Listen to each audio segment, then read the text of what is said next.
shoes on? Feels good. The more you emulate people that you honor and respect. Islam, similarly. There are things that he said, there are things that he did that are recorded, and Muslims try to emulate him. The closer we get to him, the closer we get to being better Muslims. None of us are perfect. We know this. We're constantly shy. We fall short of where we should be. All of us. Muslims are not. But we always know that, so we're constantly struggling to get to a better level. Some of the things that he said, no one of you truly believes until he loves for his brother what he loves for himself. Another saying, a believer should say only what is good or remain silent. Smiling is a charity. Smiling is a charity. That's deep stuff, man. Because, you can walk around all day long, and sometimes just a single smile just makes your day. A child smiling in your face just makes your day. That's what, when you meet and greet each other, we honor each other with an opening greeting of peace be unto you. Peace be unto you. By the way, the same greeting that Jesus uses throughout the Bible in the Garden of Gethsemane, how he greets his disciples, is the same way Prophet Muhammad greets his companions, the way Muslims greet their companions and friends today. Peace be unto you. Assalamu alaikum. It's the same words. Something obviously is connecting these.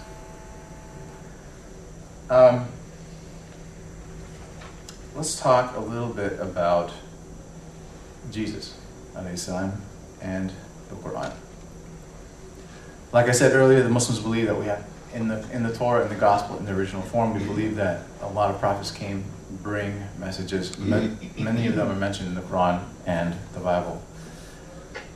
But Jesus, alayhi salam, is mentioned 25 or 35 times in the Quran. We love and honor Jesus as the Messiah. We believe he is the servant of God. He is the son of Mary. He is a messenger and a prophet. We use the words, peace be upon him. Alayhi salam, you'll hear me say that. Peace be upon him whenever we mention a name of a prophet. The only woman mentioned by name in the Quran and has a chapter dedicated to her is Mary. In Arabic, her name would be Maryam. We believe in his miracles. We believe in the miracle of his birth, virgin birth. We believe in his miraculous life, bringing back the dead, healing the sick. But we don't believe that he did them by his way, his leave. We believe that God did these things. When Moses divided the Red Sea, did Moses divide the Red Sea? We believe God divided the Red Sea. God saves his prophets. Always, consistently, throughout the Quran, God constantly saves his prophets whenever they are in trouble, whenever they are having a time of trial, whenever their people or the followers are trying to destroy them, God saves them. If Jonah was being swallowed by a whale, God protects him from the whale. If Moses is in front of the Red Sea and the Pharaohs behind him are ready to kill him, God divides the Red Sea for Moses. So he saves his prophets. If there's a flood coming, build an ark. Gives them warning. Abraham. We know Abraham was thrown into a fire. God prevented the fire from burning Abraham. Muhammad, multiple times, attempted murders, assassinations. God saves him. In one occasion, they were traveling from Mecca to Medina, and the tribe of Mecca was trying to kill off the prophet, just like they do with every prophet. And while he was with one of his companions, they were hiding in a cave, and the army was coming to find them, and as they were searching for them, they were hiding in a cave, Muhammad and his friend Abu Bakr. And outside the cave, they were hiding in the shadow of this cave, and outside the cave they could see the army looking. And had the army, all the army had to do was just look at them, look in the cave, and they would have seen them. And Abu Bakr was trembling. Prophet Muhammad could feel him trembling. He's scared. There's the enemy. We're done. We're dead. There they are. I can see them. All I have to do is look in here and we're done. So how does God save his prophet at a time where things look bleak? Where you're sitting in front of an ocean, the army's behind you, things look hopeless, and God intervenes. All of a sudden, these people just walked away. They just walked away. So how did he save Prophet Muhammad and Abu Bakr? God sent a spider. A little spider made a little web over the cave.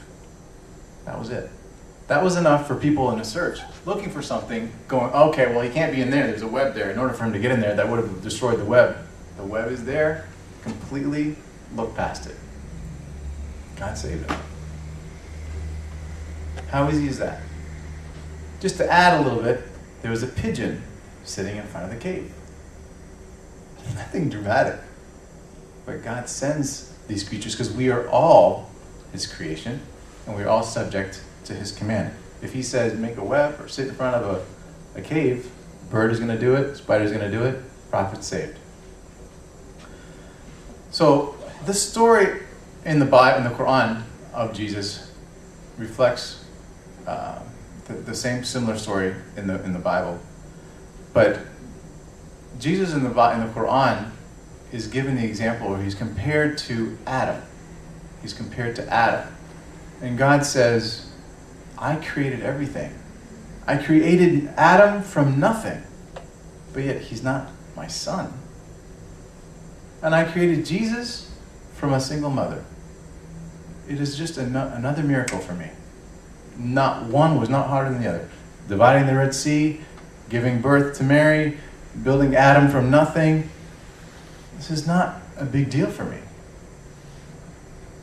That's why Muslims believe that Jesus was a prophet, sent just like the other prophets, and saved just like the other prophets. Muslims don't believe that Jesus was killed on the cross. We believe they attempted to kill him, just like they attempted to kill Moses, just like they attempted to kill Abraham, just like they attempted to kill Muhammad.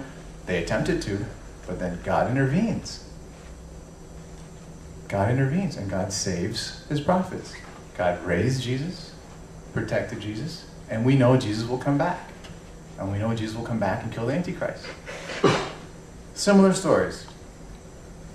And I can go on, but I know I also want to take some questions and answers. I see a lot of things taken out of context all the time. As a Muslim, I'm glad you're all here, actually, because when I'm watching TV and I'm watching Fox News, actually I'm sometimes afraid to be Muslim. I'm going, wow, there's some crazy Muslims out there.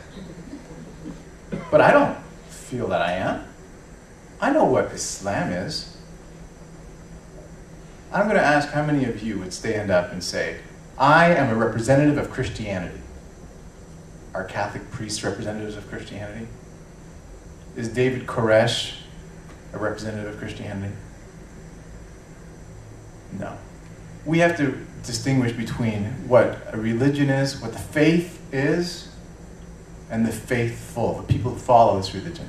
If you're constantly looking at the people, you're going to be disappointed. Because we're all human, we're all going to make mistakes. If you want to judge something, judge the source. If the religion says be good to women, and you see people destroying their women, beating their women, who are you going to trust? If the religion says don't rape little boys, but you see people raping little boys, who are you going to trust? Are they representatives of their faith? They're human. They're making mistakes. They're sinning. But that's not a representation, not a true representation of their faith. You want to judge something, judge the source. There's a funny story again. I'll end with this little story here.